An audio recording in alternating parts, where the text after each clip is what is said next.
Hello, everyone. My name is AbdurRazaq Osuolale, and I'm the founder of Luxury Home Back Home. What we do at Luxury Home Back Home mainly is to help Africans that live in diaspora, connect them with opportunities that help them to create financial and future security back home in Africa while they are abroad. While they work and live abroad, we help them with opportunities that safely help them to create financial and future security back home in Africa while they're abroad. By training, I'm a digital strategist. That simply says that I offer services that include web designing, funnel building, digital marketing, and sales design building to clients. But recently, I found an obsession in helping Africans in diaspora to create security back home, like I said, because I find a huge gap in the marketplace, which is something that has been causing a torment, heartbreak, and a loss of break of trust of break to our brothers and sisters around the world. So I thought I would jump in this market space and then help to create bring this solution. And that's what led to the beautiful idea that we call Luxury Home Back Home. The idea of this thing is there is a very huge issue. There's a very huge gap in the marketplace. And the issue is that Africans in the diaspora work very, very hard. I give you a very simple example. For instance, in 2019, there was 550 billion US dollars that was sent remittance. That's the start of the amount of remittance back to Africa in 2019, for instance. And out of this, 4.8 billion US dollars was remitted to sub-Sahara only, which includes countries like Nigeria and the rest of them. These are people who had worked so hard for their earnings. And then, like I said, the 550 billion US dollars is more than the foreign direct aid and developmental aid that is gotten in some period. So this much money comes into the Africa, and then these people want to, of course, at some point of their life, they want to have the opportunity to be able to come back home to something of their own, or when they come on vacation, they want to have a place they can call their own. But sadly, the family members and friends that they trust or know over time, they are not reliable. What do I mean? Simply, what I mean is when people send a lot of money back home, expecting that, okay, you take this for your care, you take this for upkeep and all of that, and help me with this to build a house or something that can be a security for me when I come back, or can be useful, or can be another stream of income for me. When they do that, most of the time they come back home to find a total disappointment. That means nothing is on ground. There is loss of money, loss of time, and loss of family kinship. That's typical situation most African diaspora find themselves. Then I thought, so one of the why I want to give you a backstory of how I got into this marketplace to offer this solution. I was working with a client that is in real estate. They have a unique offer that typically help people to have luxury home with a luxury budget. So they are now trying to expand their coast to African diaspora. And so they usually have a conference that they run once every quarter. So that's when, and as a copywriter, it behoves on me to deep into the market, do some market research, understand the audience, understand their pain points, understand where they are coming from, and all of that. That's where I got to understand some of the dynamics that I'm talking about. And as I understand that, I thought, why not have a stable solution that help them all the year round? Whenever any of them is willing to have security back home, they're able to access an opportunity that is safe and risk-free, that helps them to securely own back home, a dream on back home, without losing money, without losing time, and losing the precious communication that they've kept over the years. The background to Nigeria real estate simply looks like this. Like for instance, in Nigeria only, we have over 20 million units of housing deficit. What that simply says is many Nigerians are either living below their earning, below what they have capacity to their earning, or they do not have a pocket-friendly home to stay in. So that typically constitute a very big challenge in the marketplace. And as you would agree with me, that's not a responsibility that government in itself only can shoulder. The past budget has it that government is looking to build over 300,000 units of housing, but that is nothing, that is insignificant to the unit of deficit of 20 million, which means that individuals, private developers have to also show up in this space and help to make up this in number so that everybody can have a pocket friendly and have a good living of home for themselves. So that is the angle that one of my clients actually works in. Like I was saying earlier, what they do mainly is to help people to be able to afford a good and a good home that they will be proud of without having to spend so much money to get that. We all understand that real estate is something that grows with the growth of the development, that rises with the development of the city. For instance, Abuja, in this case, Abuja has over 80% of houses that are completed but are not residents. People are not staying there. Many people are built houses and then they left the houses uninhabited. Why, you may ask? The reason is that the houses are way too expensive for a common man to be able to afford. And why is that so? This is the capital of the country where a bulk of things happen. So it makes the standard of living here makes typically or naturally makes the cost of housing very, very high. So that makes a lot of houses completed and no one is there to stay in it because typically these houses are way too expensive. So what we're trying to do then is to make sure that people can be able to afford good houses, have good living without spending so much money to do those things. And that is as simple as having 2 million naira to own a fully finished 4-bedroom terrace duplex apartment anywhere in Nigeria or even by extension Africa. So that's the background to what real estate looks like in Nigeria and specifically in Abuja. So where I'm in Abuja, like I told you, by profession, the profession I practice day in, day out is digital strategist, which means I mainly consult for businesses and clients to have their web development, their design, funnel design, copywriting, and digital marketing. I've been in Abuja for a couple of years, and that's what I've been doing. So it is recently that I found the passion or obsession in doing this, and that's actually the best place to start. You know why? Because this is where we are talking about real estate here. And real estate, most of the time, people that are in diaspora really actually want something to actually want to have something that look like what they know and experience abroad. You will agree with me, only a few persons from abroad will be looking to have a home in a village called Ikirun or a village called Galawa. These are places, the city are places that people typically want because of their experiences, the kind of life they are used to abroad. They typically want to have their home, the place that they can retire back to when they come home in the city where they can liken it to what they experience abroad. So that's why Abuja, for instance, Lagos, Port Harcourt, Kano, and other cities around the country are actually the best market for this opportunity.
Now, the question was, now you are in Abuja and you are trying to enter into a contract with somebody that is probably in Germany, in France, or in US or Canada. My question is, how are you able to guarantee to this person that what you say you're going to deliver? What if the person comes to Nigeria, you are nowhere to be found?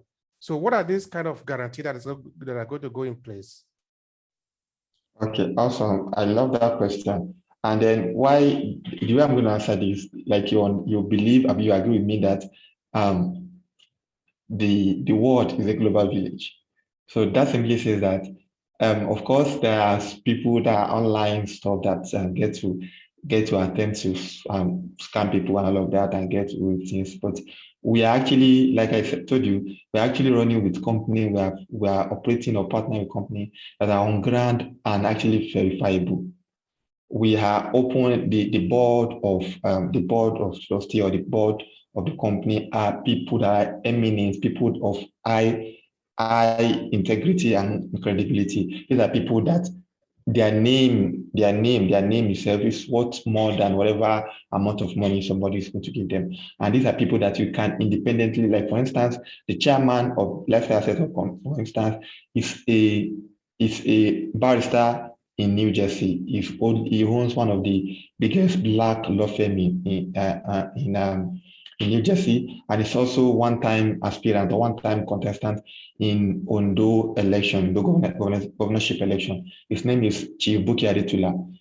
And then the CEO of the company, for instance, is called Abuja. This is somebody who had risen to trenches and have made something, have done something amazing for himself, who obviously would not want to go back or want to have his name, anything that's going to compromise his name. And personally, on my own, I have a lot of things going for me. So I also make sure that any deal or any relationship I'm bringing somebody out there to enter into, I make sure they are actually safe, because the whole idea of coming to this marketplace is to take out the loss of money, the loss of time, and the precious family kinship, and most especially the heartbreak that comes with all of these things, because there's no way you're going to steal my money, steal my time, and I'm ever going to be happy with you. So the heartbreak, the anguish that come with this, that is the part that we're trying to put ease to, and we're trying to make a difference in the marketplace. So we are able that we have construction already on ground. So the way it works actually is,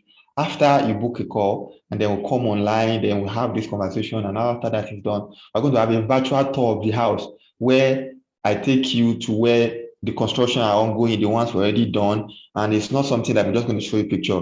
We're going to go there. You're going to even see some of the branding of the company, so you see that this is actually with the company that I told you owns the company. And then because we also have representative across the company, we're also allowed to communicate or interact with our representative across the country. And for any reason, again, if you have friends and family who are here, you can have them come to our site, come to our offices and see where we're operating from. So we're just a very open book, and we're transparent and open to anybody's due diligence or inquiries. All right, that is very interesting. Of course, business-wise, all these questions usually they are asked, in that, of course, we are entering into agreement, we are signing contract, we are money is exchange, so everything need to be really clear. So yeah, open book is the best way to describe a situation like that. Because otherwise, if you want to jute people, you jute 2 or 3 persons, then the business is closed now, something like that. Of course, all right, that's exactly what it is. So what if someone were to have a custom offer? Say maybe, so for example, somebody, instead of buying the one you already proposed, they make you an offer. Okay, I don't have any person in Nigeria, so go and help me develop a site like this. Is it something that you also accept, or the person must fall into what you already, the package that you have? Okay. Are you there? Yeah, the question is already asked. Yeah, I'll go ahead and answer that. So thank you. That's a beautiful question. So the way we offer this is, like I said, I'll answer that question in 2 ways.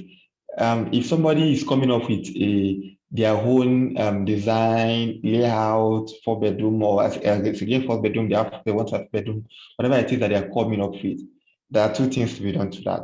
Number 1 is, if they want a couple of it, like most of the sites that we build, most of the sites that we build, of course, it doesn't sit just one apartment or one unit of house. It sits a couple of it. So if, for instance, somebody or maybe group of friends want their own design and layout, we could find a land for them depending on where they want it to be, and then we'll come in time if they're okay with the land, then we can be able to structure out what they want for them. But originally, what the company offers is 4 bedroom, 3 apartment. But if somebody is coming with a request to have 3, 4, or 5 of a particular request, then the company can look at that request and then judge it fairly based on the terms and all of that. Another option to that is if that is not within the reach of this company or of this particular company, like I told you, we have other partners and we're every day signing more partners. So we can as well see another partner who also gives something that is actually very, very invaluable.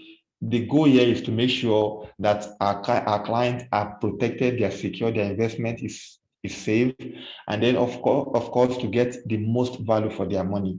So just so that when they come back home, they have a place that they can call their own, or when they are out of the country, they can have that as an alternative source of income for them. It's another source of income for them.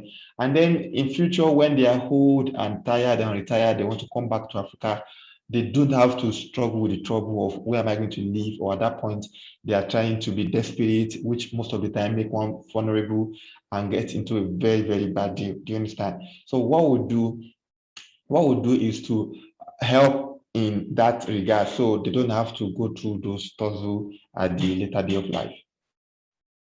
Okay, that is great. Now we're moving towards the end of the podcast.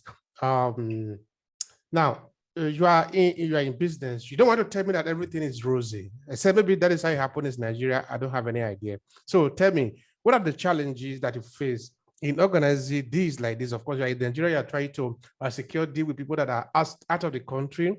You don't see them. I don't see you. So tell me, what are the challenges that you face in this kind of business? Awesome. Also, fantastic question. So the first challenge I'm going to talk about is trust issues. Trust issues. Many of diasporans have really been burnt in the past. A lot of people have lost so much money that they have toiled so hard to earn. And you agree with me, you are one of them yourself. You know what it takes to be able to make money, to be able to make from $1 to $10 to 20, and to be able to gather so much money, and then you send that back home, and somebody somewhere had only eaten up that money and nothing to show for it. So because of the experiences of the past, people had now grown a thicker skin. They are harder to convince. So you go extra mile. You have to really be on top of your game and show something that clearly shows that you are on ground and you are reliable before anybody even gives you the opportunity or benefit of that to get, because nobody wants to get hurt again and again. So one of the challenge here is typically African diaspora have more trust issues, and you would not blame them. That's just because of the experiences of the past. They've been beaten in the past, so it takes longer and longer to get them to commit or come to the point of closing a deal. That's one thing that I'm going to talk about. The other thing is finance too. Finance, in that, okay, most of the time they are used to 20, 25 or much longer payment plan. That's the way most of the things work abroad. So, and here, because of the reality of what is on ground here, as you might know, inflation rate is just crazy down here. Materials and other things are growing at a very, very alarming rate. So it does not allow you the luxury of time to have so much, because by the time you are going to be getting the old money, the money will have lost value, the purchase power has dropped, and then at the end of the day, you don't even have anything to show for it as a business person. And one thing that we have done, which makes it absolutely different from what regular real estate company does, is instead of borrowing money from bank and having to pay so much money on interest, which would typically shoot up the cost of the house, we have come up with the model of off-plan that I talked about earlier, and that is you co-financing a property with us. So you pay instrumentally, you pay over a period of time. So the payment that comes from you and the part that the company also put on the table, that's what we use to finance the property. So essentially, finance is key in delivering timely and in the right quality. So that's also a challenge that typically we experience. So somebody is able to keep up to their payment.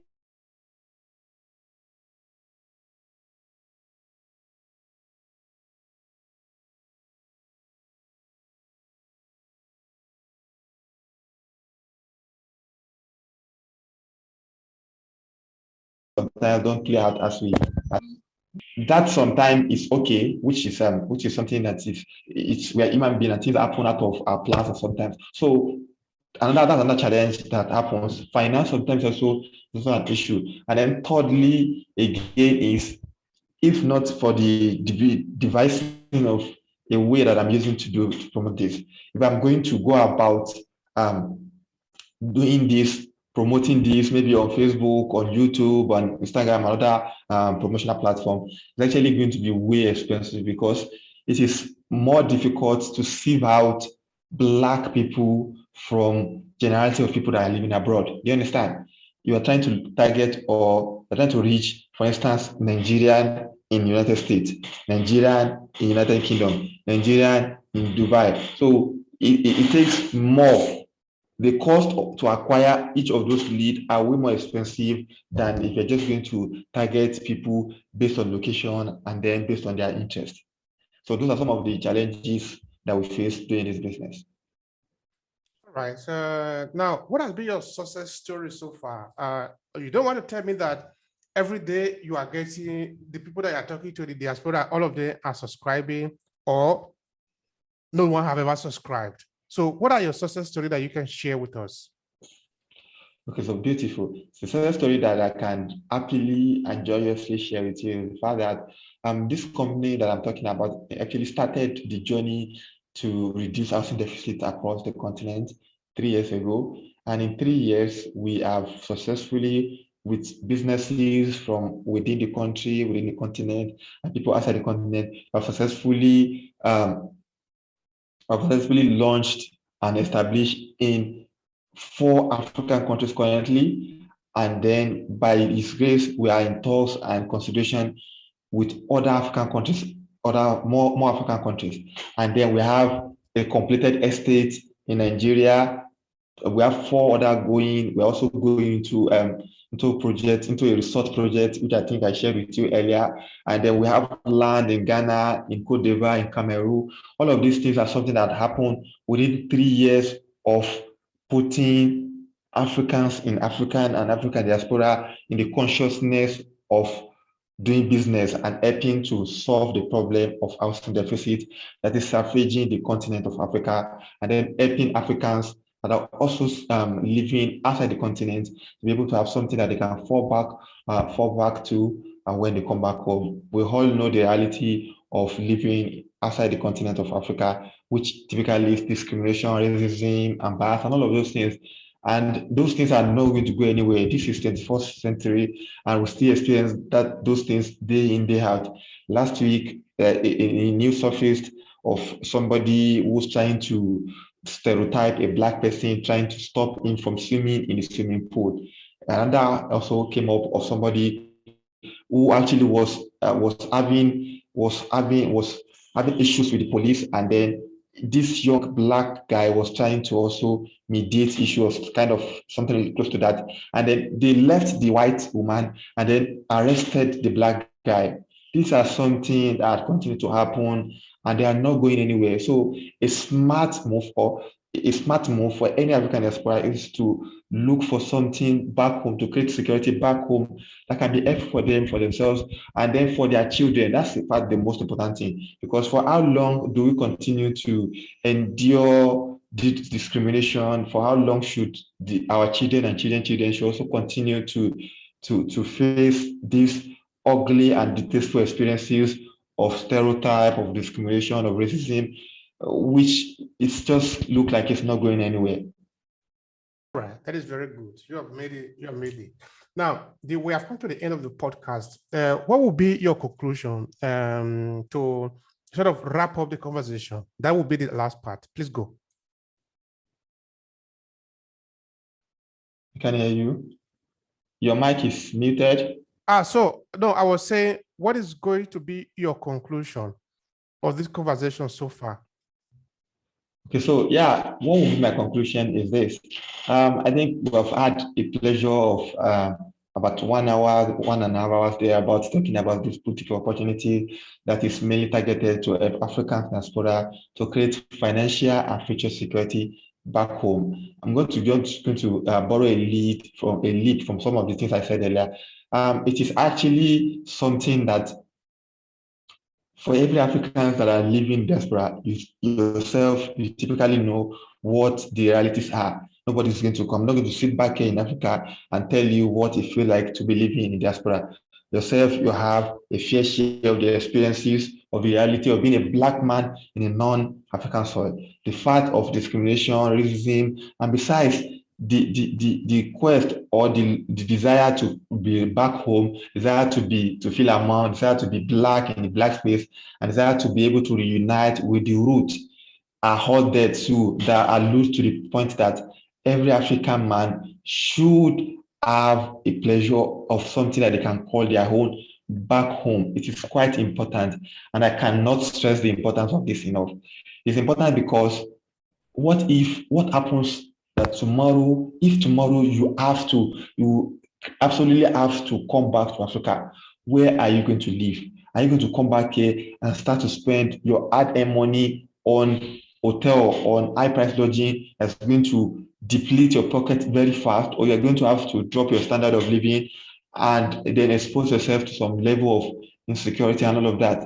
So the idea of this is to create today's security in that you are able to have a place of your own that when you come back home, you can save a ton of money on invest on lodging and all of that, and then essentially again for future purpose where you whatever anytime in life you're just tired of being abroad or be tired of staying out of the continent, you want to come back home, you want to have a pleasure of a place that you can call your home, that can probably even serve as a source of finance that can take care of you at the later day of life. So it's actually very important for anybody, people that might be watching this live or that might be watching this on or listening to this on a replay. It is important for you, especially considering the reality that stares Africans in the diaspora, and then because of the need, of course, to connect with the root and all of that, it's important to have something that you can beat your chest and say, this is mine, or this is something that supports my finances even when I'm not around. So that's going to be a closing remark for me. And I also want to thank you especially for the opportunity to have me on this program, have me on this podcast, and also comment the beautiful initiative of A-Class and the entire team that the organization stands for. It's actually helping African diaspora to get more enlightenment about the continent, about what is going, and help them to assess the opportunity that's actually invaluable, that is amazing, that will help them to turn their life around and then make them do better for themselves. So thank you so much for this opportunity, and it's been a wonderful time talking to you. Thank you so much, Abdul. I really appreciate that. Okay, so that is where we end the podcast.